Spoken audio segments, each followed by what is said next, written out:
Oh, good morning. Welcome to Hobby Hotline, episode number 270. We're on Bench Clear Media this morning and glad to have everybody with us. We already have a chat room kicking off very, very hot and heavy. Let me try to get some good mornings in here faster than I can click them. So, guys, if I miss you, check the chat room. But good morning to everybody. Want to give a shout out to the Sports Card Shop. And I know they got us on the TV, and I'm lucky enough to be joined today, and they're going to be watching. We got King NASCAR, Hall of Famer with PSA, Logan, and the legend, Dr. Beckett. How are you doing, Dr. Beckett? Excellent. How you doing, Logan? Doing well. Today is solar eclipse day, by the way.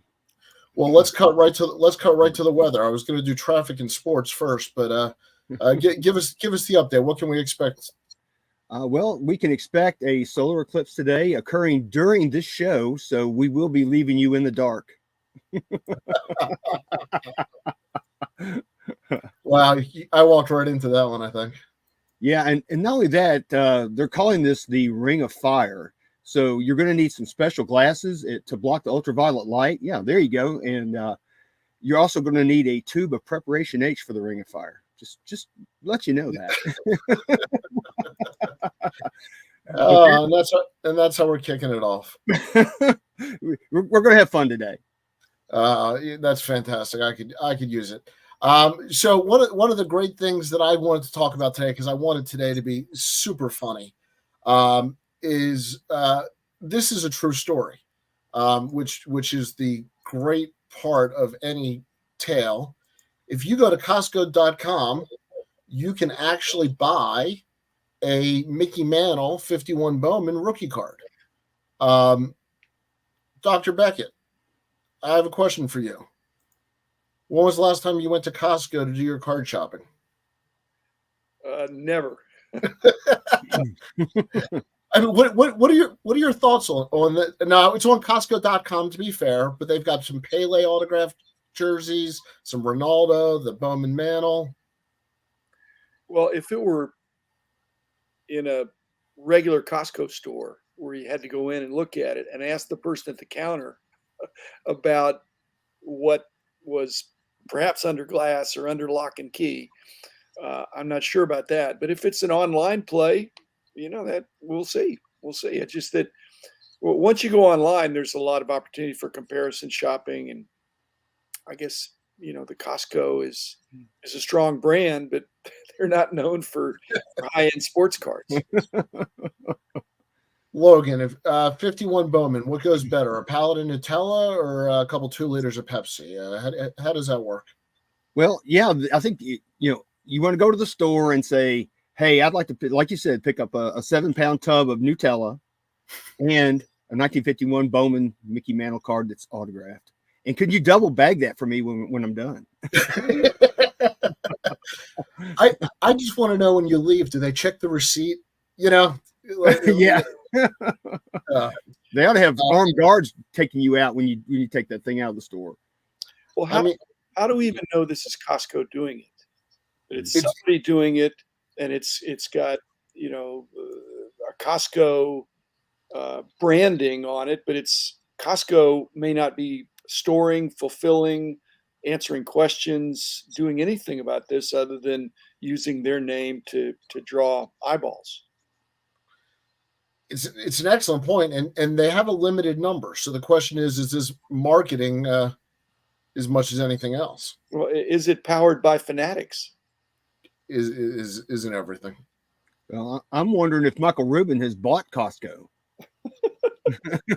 Well, I mean, do you think he has a membership? That's the question. Do you think Michael Rubin's walking into Costco with his membership card? If he were to walk in, he'd be walking in with an entourage. That dude gets around with his posse.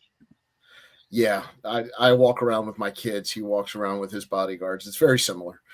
But I actually think, for stepping back a hair, and Dr. Beckett brought up Fanatics. Fanatics is now selling in retail stores that have never carried hobby products before, like lids, other stuff like that.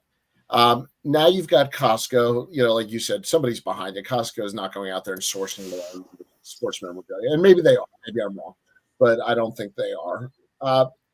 When we talk about 10 times in the hobby, is this almost getting in front of people because they sell base cards? I mean, they sell other low end sports products. Is this kind of a loss leader or a marketing leader?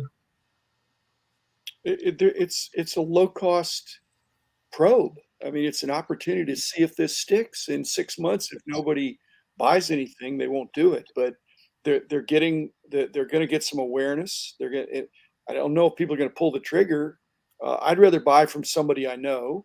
On the other hand, if I'm buying from a large entity that stands behind the purchase, if something was wrong, you would think Costco would stand behind it. Much like the eBay guarantee. There people are a little nervous about spending big bucks like a 51 mantle. That's not going to be cheap. No, in fact, you have to sign in to see the price. I think I read in the article, it's just obviously in the six figures, but it's amazing. It made me think, Logan, where else should be selling sports memorabilia and cards? You think a Waffle House or can do autograph memorabilia? Or Well, I was thinking more like either Chick-fil-A or AutoZone, actually. and Costco, you know what they're trying to do? They're trying to 1.1x the hobby. 1.1x. I mean, but these are real items. I mean, it's free publicity for the hobby. Yes, it's additional publicity, eyeballs we wouldn't otherwise get. I don't know if there's going to be a lot of sales from it. If it is, then that'd be truly amazing, because it's just not. Because I think it would be an impulse buy, and I don't think people go into Costco for impulse buys or go to their website for impulse buys for six-figure rookie cards. No, I think very rarely is that card an impulse buy, but if it is, good on somebody. Here's an interesting comment. I think this is still true, and I could be wrong. So if there's somebody with a Costco membership, let me know. Back in the 90s, Sam's Club sold the 91 and 92 wax box to the junk area. Maybe they will get it right this time for Costco. Well, that's an interesting thing. I mean, I remember that. I used to be able to go and buy, I forget if it was a half pallet or a pallet of wax. I wonder, just from distribution. But this is the other end of the market. Yes. Or is it bringing people in or bringing them to the Costco website where eventually they will? That would be the Fanatics play. It's a curiosity play right now. So we'll see if it has legs. Okay. Yeah, I remember Costco had pallets of cards during the junk wax era. I still have the 89 upper deck set I begged my mom for. Rich Klein. Good morning, Rich. Let me just say one thing before Rich jumps in. Basically, the problem in the early 90s was that there was a perception. It was actually a true perception that cards were everywhere. And that is what then people kind of woke up and said, wait a minute, if cards are everywhere, then the cards I have in my garage maybe aren't as valuable as I think. And so you've got to be judicious about it. Again, this is a 51 Bowman mantle, but if the perception is that cards are everywhere, that's a dangerous path that we've been down before. So they need to be. They just need to be smart about it. There's not a perception that 51 mantles are everywhere. But we just got to be careful. The 10X needs to be gradual, not instantaneously. Well, I think that's a key point. Logan, Rich says in the 1980s, big stores like Costco all sold wax, and that's how many dealers got their unopened product. I think that's what Dr. Beckett's talking about. If dealers are buying sealed wax at Costco, then we probably do have an issue in the hobby of overproduction again, or distribution issues. Real quick shout out to Costco ground beef, the only place to get reasonably priced beef in Korea. Good to know. And I wonder if your membership transfers. All right. Well, I wanted to touch on that because I think it's not about the 51 mantle to me. It's about what Dr. Beckett's talking about. What's their next step? Are they going to be carrying too much, lower end product, or are they going to keep this just a kind of a marketing idea? So I just thought that was interesting. Well, I searched some other things on there too. So I searched, since I'm a NASCAR guy, I searched Richard Petty, and here's what it came up with. It came up with a Think Check Richard Petty commemorative edition automotive diagnostic tool for clearing trouble codes for $259.99. There you go. So I could get me an automotive tool. Richard Petty. They really do have everything. They really do. Mike Petty, I don't believe he's going to be buying the mantle at Costco. So I think he says, great toilet paper, nothing else. Rex, good morning. Caught you at the beginning. Thanks for having us on, guys. Sports card shop. I've been there. It's fantastic. Houston, welcome. Hope we don't have a problem. Sorry. I'm overtired and all I got is dad jokes. It's been an interesting week for Topps. And Dr. Beckett, I'm curious on your perspective from a corporate manufacturing quality control conversation. Can Topps, they've had, what Logan, would we count? At least 3 major missteps that it appears in the last couple of weeks. Mm-hmm. They had the double 1 of 1s, the 95 cards. They had the update where they changed the configuration from, I think, what they originally said they were going to sell. And then they just had the double numbered card for 2 different players in update, I believe. So, the question is, and there's a lot of people that want to put on a tinfoil hat, and a lot of people who are just saying, listen, when you have manufacturing at this scale and this much going on, you're going to have QC issues, especially if you have a change in management. But it shouldn't happen. Dr. Beck, I guess from your standpoint, is this just pure accidents? Well, I mean, nobody wakes up in the mornings and thinks, "Hey, what mistake can I make today that'll mess things up?" So I think what hasn't been stressed enough is that there are 2 sets of quality control teams that need to have their act together. One is the card company, in developing the card, what it's going to be. There's an element of quality control there, and configuring the product. And then there's the actual execution by the printer, and in the distribution and the collating and the assembly and all that stuff. That's a whole nother team.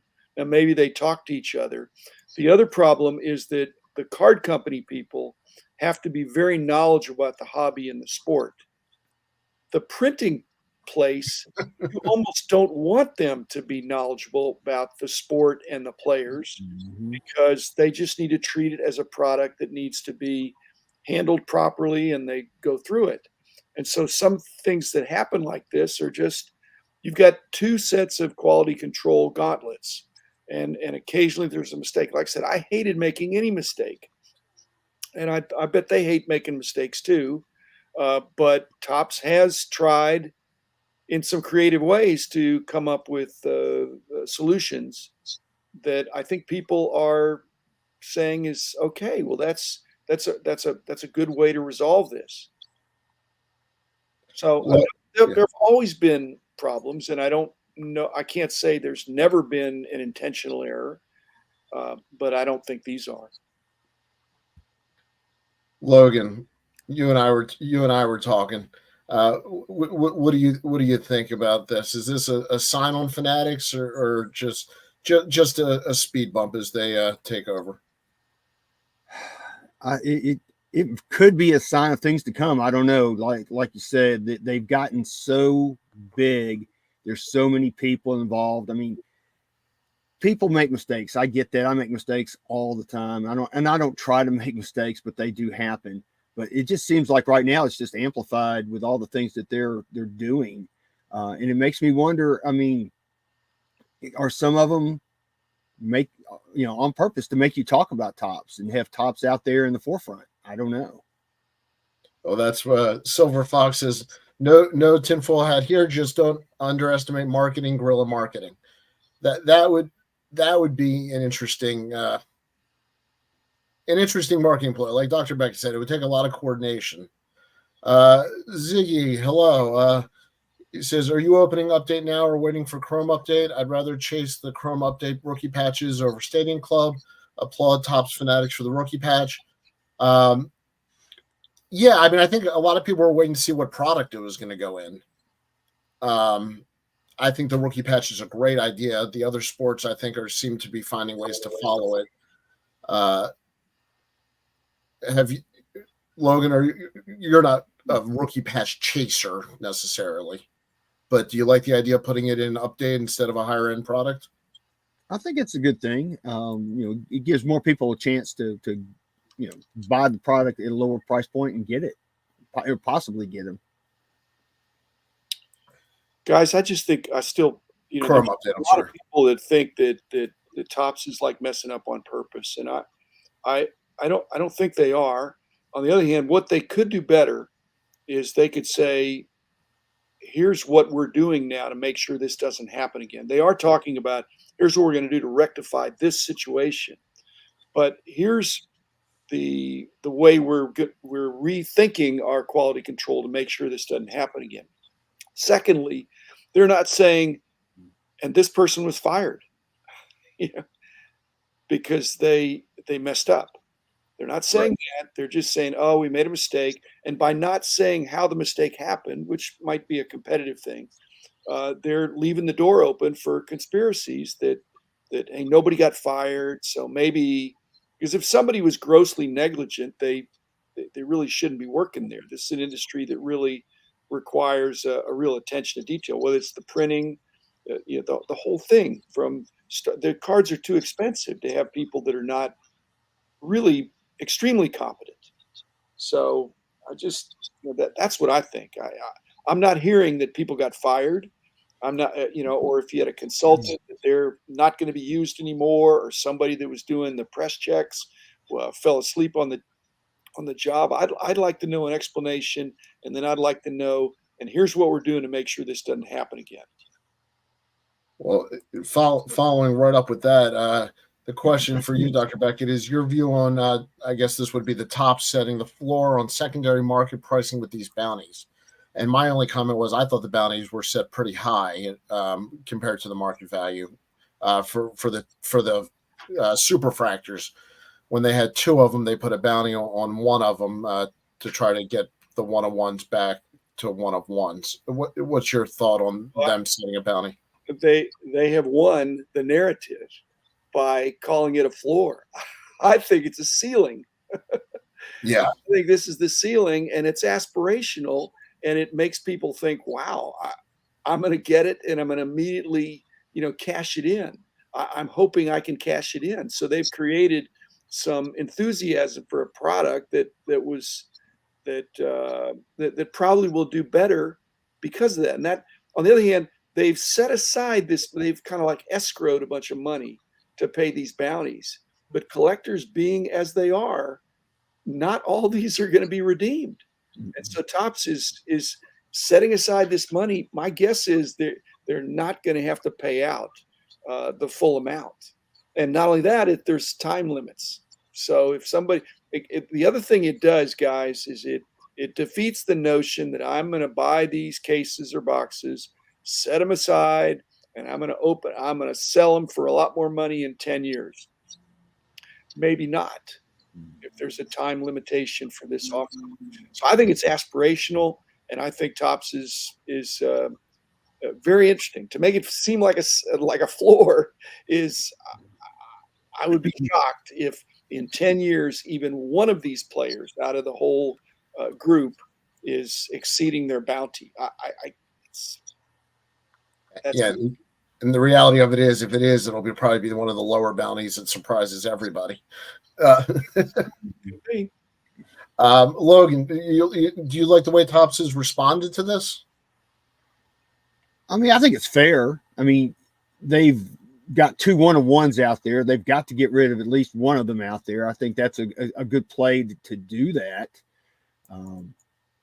Because I mean, if I have a 1-of-1, I want it to be a 1-of-1. I don't want it to be a 2-of-1 or whatever. Yeah, how do you number that? How do you number that?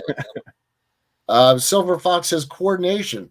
Just hit print twice and then the buyback your product at a quote unquote premium, which is a fraction of the cost of the wax they sell from the product mistake in quotes again.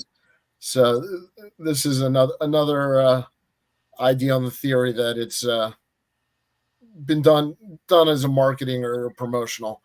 But then Silver Fox also says worst case scenario, you still have a 1-of-2 super short print with a great story. There's some truth to that. Is that a super short print? I think I Quad S's. I went too fast on that. You are correct. That is a super short print. I might have put one. There's 3 supers, but yeah. Yeah. Yeah. My bifocals will be here soon. I guess, and this was brought up, and I want to go back to Rich's comment here. Rich, I'm sorry I passed this by. Getting back to the patch cards that they were put into the affordable product, and that it's been announced and the checklist is on Cardboard Connection. Do you guys like the idea of having, the inserts known, or as opposed to being more random, and having a checklist of, something like the patches? I think it's a good thing. I mean, with the NASCAR that we do, it's all announced. We know what's out there. So I think that's a good thing. Yeah, I never said that it was a floor. I'm not sure where that comment came from. Sorry. That's what's been said. Yeah, that was the other comment in there. That was not for me, and I'm not working on a sponsorship. But thank you, Ziggy. Dr. B is right. It's a ceiling or maybe a retractable roof if the offer expires.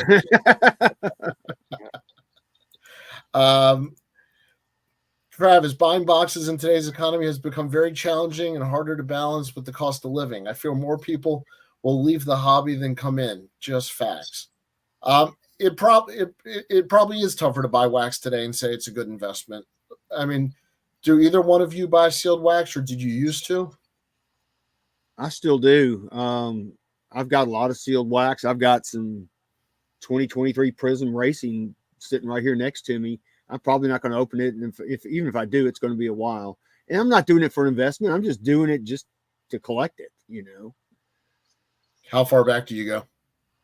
Well, I go back all the way for racing. I go all the way back to the very beginning of 1988 Max. I've got several different boxes of those. I've got the first printing from the Myrtle Beach, and then I've got the second printing from Charlotte. Unopened boxes, 89. I've got a lot. It's just fun to collect. Dr. Beckett, do you ever collect sealed wax? Not really. I mean, I'm a card collector. The packs is the vehicle. I even have had some older packs that I've opened, over the years. So if I buy something in a collection that's packs, I'll open them or I'll get rid of them. I really want to collect cards, and I'm not holding back any sealed boxes or cases. You're not getting stuff BBC wrapped? No. Rex says Topps has already sold the majority of their product before the era was discovered. Shops, breakers, e-commerce dealers, and distributors bought most of it. They didn't need to boost sales. It's an interesting perspective on the timing. Although I will say influencing the secondary market drives up sales for everybody. Chris Ramsey, what does Topps do to the extra 1-on-1 buyback cards? Hopefully destroy it, not take it into the market. I would assume that it would be destroyed. Logan, can you imagine them doing anything else? Yes. No. Yes. Why would they destroy cards?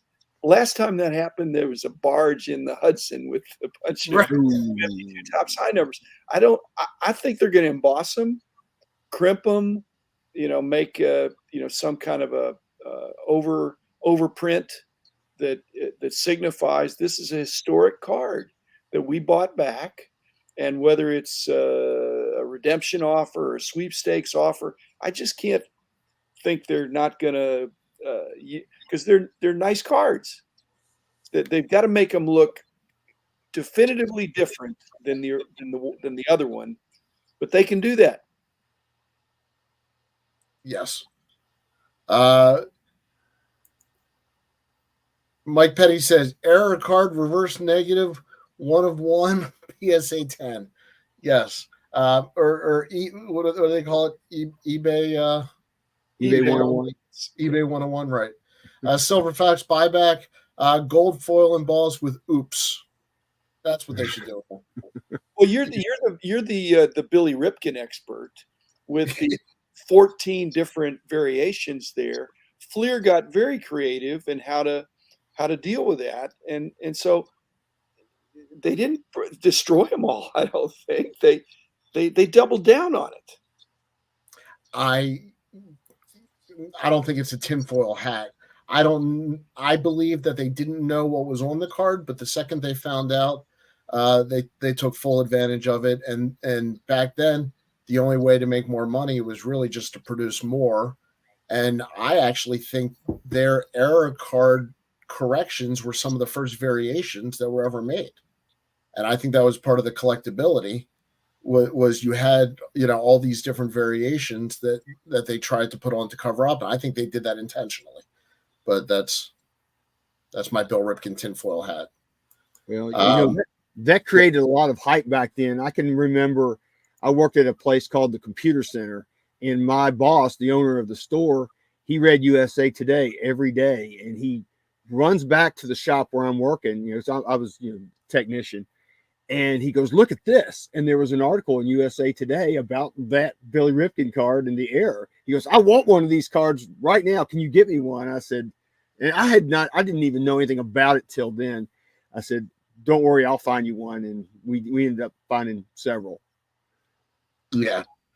And Rex points out there was the whiteout parallel, the blackout parallel. There was the black scribble, the white scribble. They even did a saw cut, but mysteriously the saw didn't cut through the part of the card that was the error on a lot of them. And that's one of the things that I always found suspicious was if you were to cut it, they theoretically cut it to take away the value, but they mysteriously left in the part that created the value. So I thought that card at the time generated as much buzz as almost any card I can remember. Outside of a triple logo man or something like that. Mike Petty says I had 8 of those Bill Ripken cards and traded them all for $30,000 worth of cards today. Good for you. The Billy Ripken card is still worth 100. Even if that. Yes, if you can get $30,000 for Bill Ripken cards, that's a deal you should take.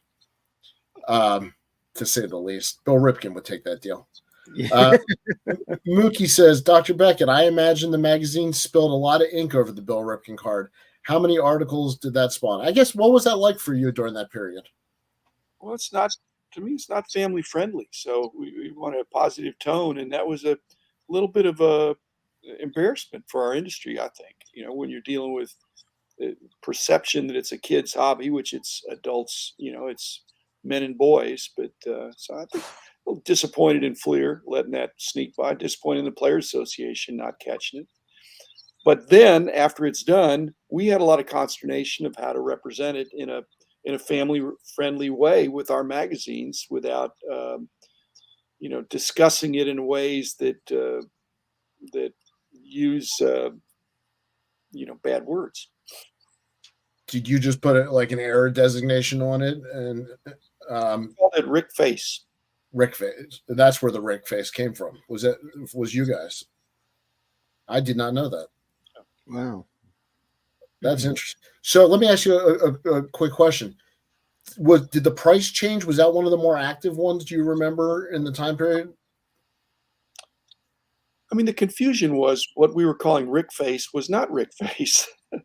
And Right. so, and some of the variations are replicable. Some of the notching and the cutting things, and the whiteout, the blackout, all that stuff. I don't think those were touched up. I think those were pack pulled. But I think at one point maybe we had 4 variations. I don't think we certainly didn't have 14 listed in the magazine. Again, we weren't trying to we needed to cover it, but we weren't trying to draw so much attention to it that it was going to be the hobby really needed to move on. I mean, those people that are interested in that were going to go for it, and it was huge news for a couple months. People were Mhm. they were driving they were driving around town looking for boxes that had certain numbering on them that would be early early boxes. Was that you, Logan? Oh yes. My wife and I at the time, we had 7-Elevens here in Memphis back then. We don't have them now. I wish we did. But I was friends with the manager of the 7-Eleven, which was literally right behind the computer center where we worked. And he told me one day, he goes, "We've got some Fleer baseball cards coming in." And this was like right after my boss had shown me the article. So my wife and I decided, hey, we're going to split up. She's going to go to North Memphis. I'm going to go to South Memphis, and we're going to hit every 7-Eleven the night of the trucks. And we ended up with like 30 some odd boxes of those cards, and they were the very first printing. So, and of course, at the time we were setting up at shows and everything, and we sold so many of those boxes. And it's kind of like what they were saying earlier. I spent that money and bought some good things off of those boxes. So I actually did well with them. So it was a fun time.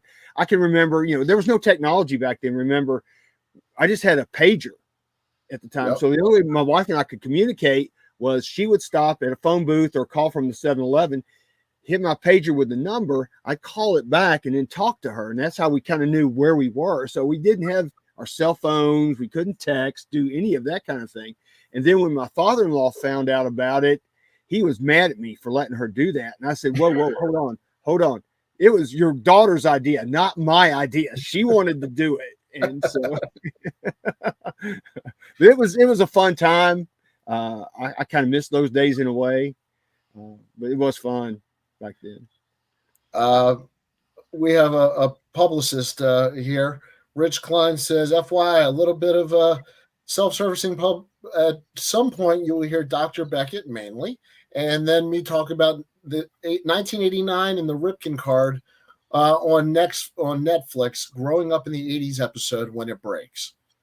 So, Dr. Beckett, you will be covering this.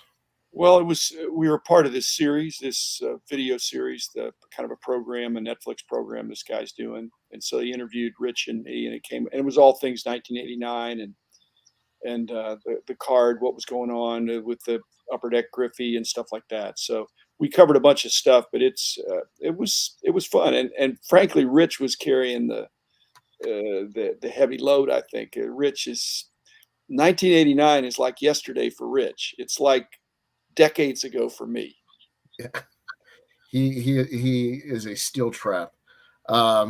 Yes. Mike, I think we're all going to look for that. Do you have any idea when that's coming out? Since I know people are going to ask. Rich might know, but a lot of these things, when they do these video programs, they are released when they get their final funding and their releases and all that stuff. So we've already taped it. We taped it up at the Beckett headquarters. Rich and I did with the crew. Getting back to 7-Eleven, focus tilt photo. Here you go, Logan. I got a lead for you here. I got a 7-Eleven all over the place in Korea. One is 100 yards from my door. Wow, that's nice. So there you go. That's one of the things I like about when I go to Chicago. Of course, there's 7-Elevens there, and one of the very first things I do besides buying White Castles is getting a Coke Slurpee. So those are my two favorite things when I go to Chicago, besides Gibson's, of course. Well, I wasn't going to bring it up, but since I have one walking distance from me as well. So wow. When you come to Baltimore to visit, I'll take you to 7-Eleven. That'll be our big tour. Yeah. What was it that Napoleon Dynamite said? Lucky. Right. Off topic. There is no off topic. We're here for the people. Why doesn't the National ever release attendance numbers? Isn't this a great way to get a barometer on whether the hobby is growing year over year? Dr. Beckett, I'll turn that one to you. I think that if you go all the way back, it just I guess they just felt that there'd be too much comparison and unfavorably. And if ever they went down one year from the year before, they'd either blame the promoter or the location. They weren't blaming the weather, but they just it's it's kind of like cards. People say, "I wish we knew how many cards were produced of a certain product." But be careful what you wish for, because then people are going to say, "Well, I'm not interested in this product because the print run's too high."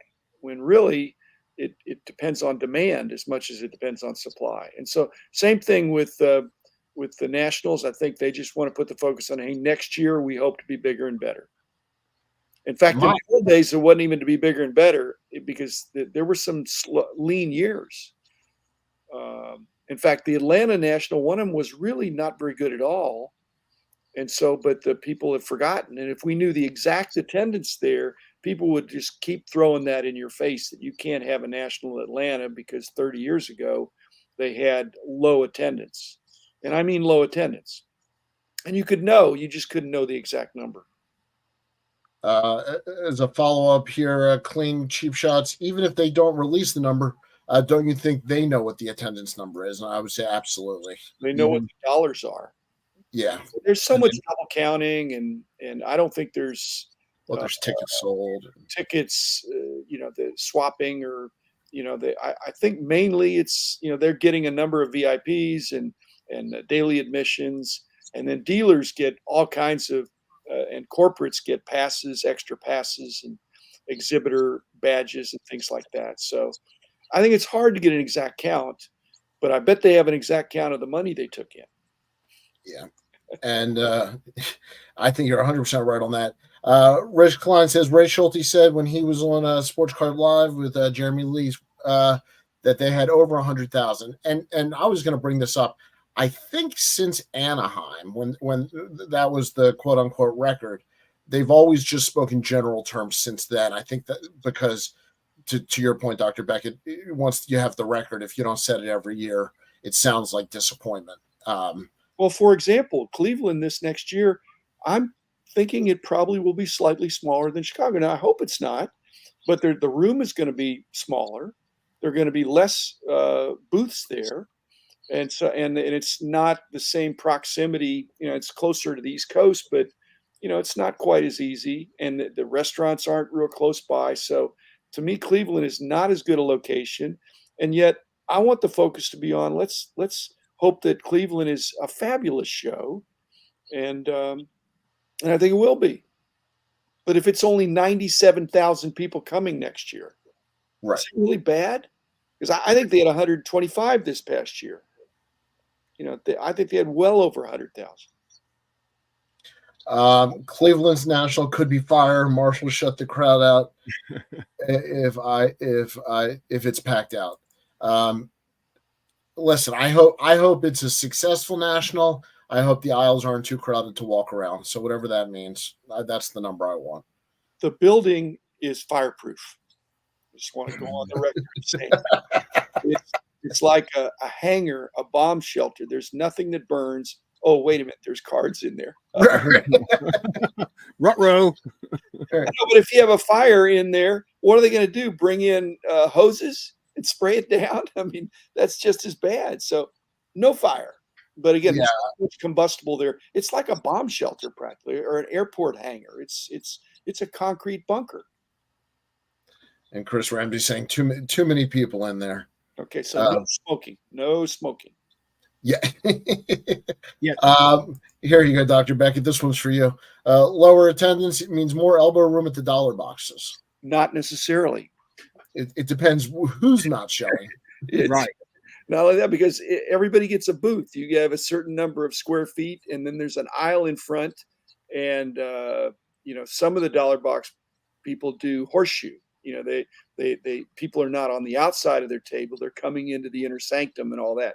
But it can get really crowded if somebody's got a good deal. And on the second or third day, they might chop their prices further, and then you'd think, oh, it's played out. Nope. So lower attendance. there's high end collectors and there's more moderate collectors, and there's a lot more moderate collectors than there are high end collectors. My local card shop told me that right now, and they're opening a much larger store, so they're bringing in a lot of inventory. That their sales, they're shooting for everything under $250. So the moderate, the most action is. yeah. So to your point, it's which buyers don't show, not just a volume. Hopefully they don't cut out the kids, and hopefully that is where it grows. Mookie says Dr. Beckett's Dollar Box Etiquette is an episode I'd watch. That's a good question. What is good etiquette at the dollar boxes? Well, stay tuned. Rich and I will discuss that in a episode, because that is something. Mookie, excellent suggestion. I think. There Rich, you go, Mookie. Absolutely fill up 15 minutes with dollar box etiquette and also inappropriate behavior. If you're dressed for roller derby, it's probably not a good sign. Well, if you're coming from roller derby, right?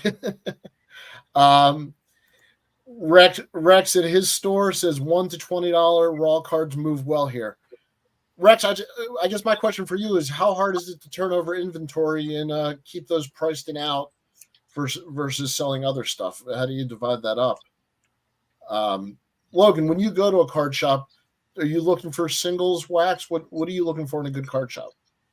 I'm looking for both. When I go to my LCS, of course, there's not a lot of NASCAR releases. So, every time there is one, I go there and I usually buy a box, and sometimes I'll rip it there. Sometimes I'll come home and rip it. But I do go looking for singles. And, it's not just all about NASCAR for me. I'm also looking for nice, older baseball cards that I like, that are raw, that may grade well, things like that. So, yeah.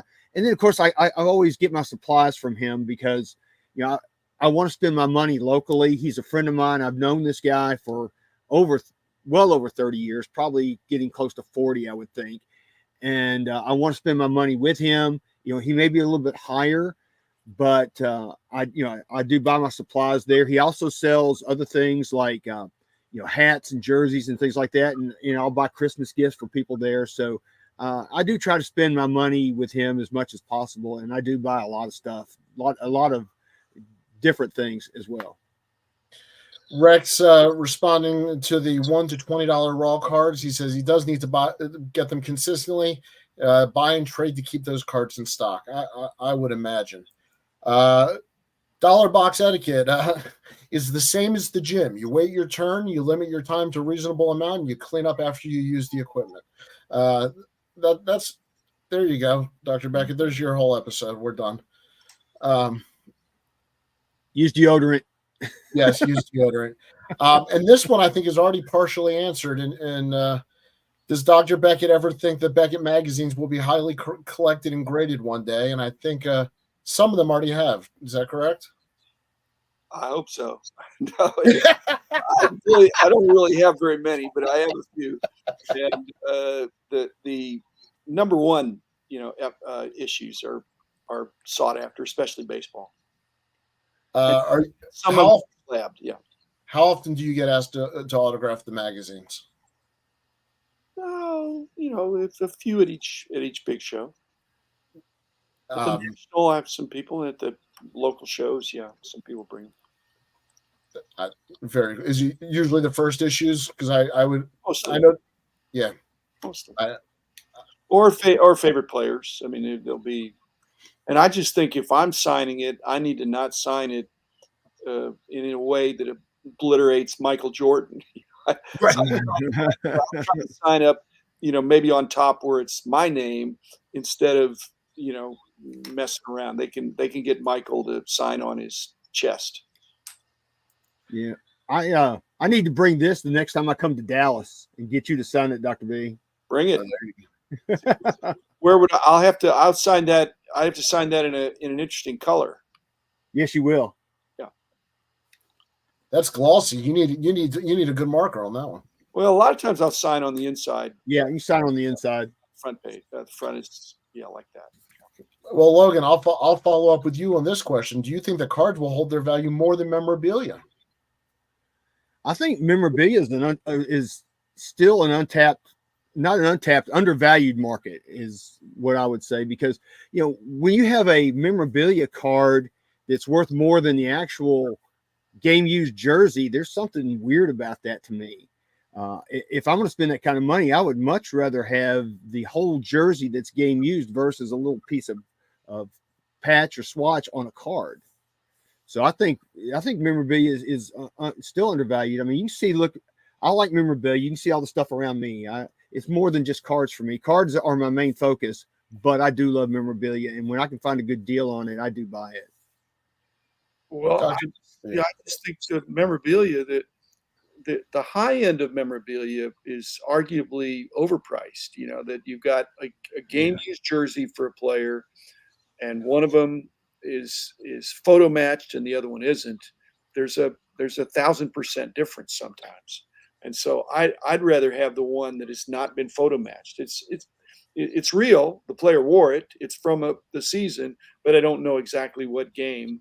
I don't know that it was in the finals or the World Series or something like that. And I'd be okay with that, because I think there's some real exposure to paying huge bucks for memorabilia, kind of like paying huge bucks for cards that are worth more than the jersey that the swatch came from. Rex commenting on the dollar box. It's also helpful if you put the cards back the way you found them. That sounds like an LCS owner. I have children that definitely wears. Wait, I want to. Sorry, it's moving faster than I click. I like my game worn stuff photoshopped. So there's photo matched or photoshopped. Right, exactly. It's going both ways sometimes, especially with the Michael Jordan jersey. You never know. Here's a question for you, Dr. Beckett. Do you show up to all the Dallas card shows? I try to. Okay. I can't necessarily be there every day, but I'll be there most of the days this next one coming up. I might miss the first day because I've got I've got a date with my wife. So that takes precedence. It's better than a date with somebody else, I guess. For sure. Rex answering about the memorabilia versus cards. He says at his shop they see a distinct difference between memorabilia customers and card customers. It's interesting. Many card buyers look to make money on the cards. Most memorabilia buyers collect and display their items. Well, Logan, I was about to say, can you relate to that at all? I certainly can. The whole upstairs of my house here is it's got stuff that I want to display, because what's the use of collecting it if you cannot view it, enjoy it, and look at it every day? And that's the way I look at it. If it's in a box somewhere, it just doesn't give me that kind of enjoyment that I want. The thrill of collecting it, and the thrill of, because I'm sitting here looking at all this stuff, it's beyond words for me. I just love looking at it, and it's like I said, why else would I collect it if I can't look at it? And following up on that, Maryland sports cards, the thing cards have going for them over memorabilia is where I can look through 10,000 cards and it all fits on an 8-foot table. Memorabilia, you get framed 4 jerseys and you're done. Well, all you need is Logan's room. So it's just help yourself to Logan's room, and you can put it up. But it is an interesting contrast. Dr. Beckett has clearly gone with displaying the cards, and Logan with the memorabilia. So we've got a little, Sharks and the Jets. There's 2 ways to go here. College memorabilia is also in high demand, whereas college cards are less desirable. That's an interesting one. Dr. Beckett, what's your thought on why college memorabilia? Is that just a regional sports fandom? I think Rex is exactly right. He's got his own focus group every day in his more than one shop now. He's got 2. So I don't disagree with that at all, Rex. But that may not always be the case when you've got all this Bowman U stuff and NIL stuff. This thinking that cards that are not in the pro uniforms or that may not always be less desirable. It may be that people really want pre-rookie cards. Now they've not, I mean, minor league cards, some of them are okay, but college cards for a guy that was great in college and then went on to a long career, to think that the college cards from the earliest cards that the player has are going to be less desirable, that may not always hold true. It does now, but it may not always be so. Victor Wembanyama, Luca, guys that have European cards or early cards before they in their European jerseys, or they're not in their NBA stuff. He hasn't even played a real game yet. That could flip, guys. That could flip. It could be that people want their earliest card. And if they do, they'll want college cards. And so it's not the case now, but it could change or move closer to parity. I'll speak from my background for a second. I used to do licensing of college products for a stationery company, actually. And I will tell you, specifically SEC, Southeast, some of these areas, the dollars that go behind the college teams and the college products is pretty significant for certain schools. Now, I think there's something like 300 Division I schools, and that's certainly a small percentage that would support. But there are some schools that I think people would buy it for the school, but I think that's a small percentage.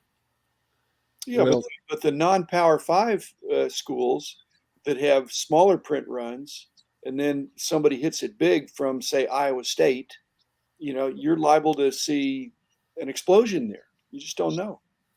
Well, there's your value created. Yeah. Mad City Brew says, I still have all my Beckett magazines from the 80s and 90s and love to look at the price of cards back in the day. Yeah, I feel mixed when I look at cards prices back in the day. I feel regret for not buying them all, and and proud to see where the hobby's moved. Maryland sports cards or MD sports cards, absolutely. That's because there's nothing in Alabama or Mississippi besides college football. I don't know. Logan, college sports in Nashville, in different areas, in Memphis, how do they compare to pro sports as far as fandom and dollars? Well, the fandom is huge, especially I'll give you an example real quick. My brother-in-law is a season ticket holder for Alabama. He has 4 season tickets that he buys every year. Plus, he pays the extra money that they want for having the right to have those tickets. But he's not a collector, but he does like to display things in his little man cave he's got down because he lives in Alabama. And talking about memorabilia, he's got some footballs, and he's got some artist prints, and he's got a jersey or two, and he's got some pennants and a few things. He doesn't really collect them. He just wants them for his man cave, for his Alabama man cave. So he has no cards at all, 0 cards. It's all just memorabilia. So, Rex is right. There is a huge market for the memorabilia side of, college, sports, especially football. But, for me, I've got a lot of SEC teams close to me. I've got Nashville, I've got Vanderbilt, I've got Mississippi State, South, and then Alabama's not that far away. So, I'm kind of close to the SEC. I like SEC football. Today, I can't wait for the games today.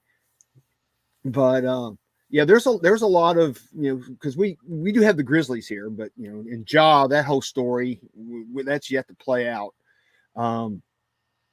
But there is some big fandom here for college sports. Even the University of Memphis over the last 6-8 years has really, their program has really done well. So, in fact, I watched the game last night on ESPN. Did they have Penny Hardaway as their coach? Yes, we have Penny Hardaway at the U of M for basketball. Yeah, that made me feel old when he got a head coaching job. I've got his rookie card. Was it college or NBA? NBA. All right, guys. Anybody have any cards, anything that pickups or anything lately, or on your hobby Um, agenda this weekend, Logan? What you got? Let me see here. I got. Oh, I've got this one I want to show. I just think because I'm a big Red Machine fan from back in the '70s, and you guys know me. I collect. I have my sophomoric slab showcase where I have all my funny cards on PSA. I picked this one up, and it's a very strange card. It's from Stadium Club with Johnny Bench holding balloons. So I don't know if he's Pennywise the clown or what's going on there. It's really kind of a weird card, but I had to pick it up just because of his weirdness. And he's wearing a tie. And he's wearing a tie. Yeah, it's just a strange card, and I can't believe he approved that image. But very very funny, very weird. That is a funny card. I wanted to show two. One, I wanted to show the family friendly version because I happen to have it next to me. There's the black box if nobody's ever seen it. Um, and that was the correction. So that is the family friendly version that I use when I show that card. And after years, I finally found a decently centered Jerry Rice rookie in an SGC 7, which I might try to cross over. We'll see. But I'm thrilled with this 7. So, um, this is something for my PC that I've wanted forever. I think there's very few guys that you talk about best at their position, and the conversation's almost open and shut. I always think those are the guys I like to go after. And if you say best wide receiver ever, it's usually Jerry Rice, and then who's after that. Mm. Do you think that black box Billy Ripken is the easiest? Of all the variations, yes. Like you said earlier, unfortunately, the original one is so overproduced. You'd think that this is what troubles me is that they find out they have a PR problem and they immediately do something, but they don't immediately do 13 things. I think they immediately put a black box on it. Yeah.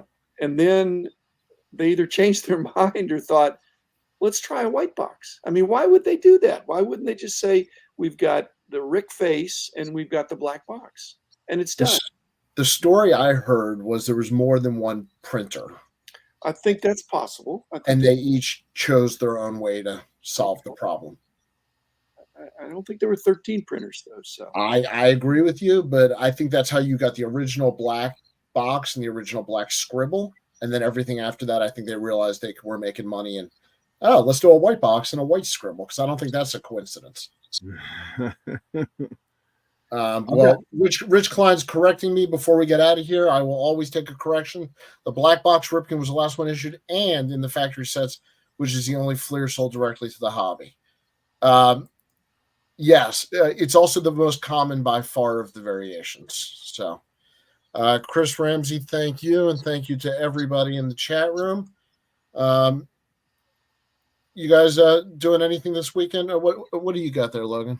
Got a Bob Barker card from 2011 Topps American Pie. All right. And it's so shiny.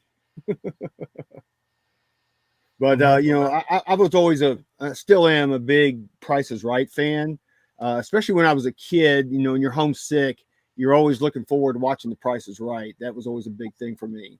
And it's sad that he passed away, but he almost made it to 100. So love Bob Barker for sure. Well, love him, and if you would have guessed 100, you would have won because you didn't go over. That's right. So, all right, guys. Well, thank you, Dr. Beckett. Always a pleasure. Thanks, Logan. Dan. Always a pleasure.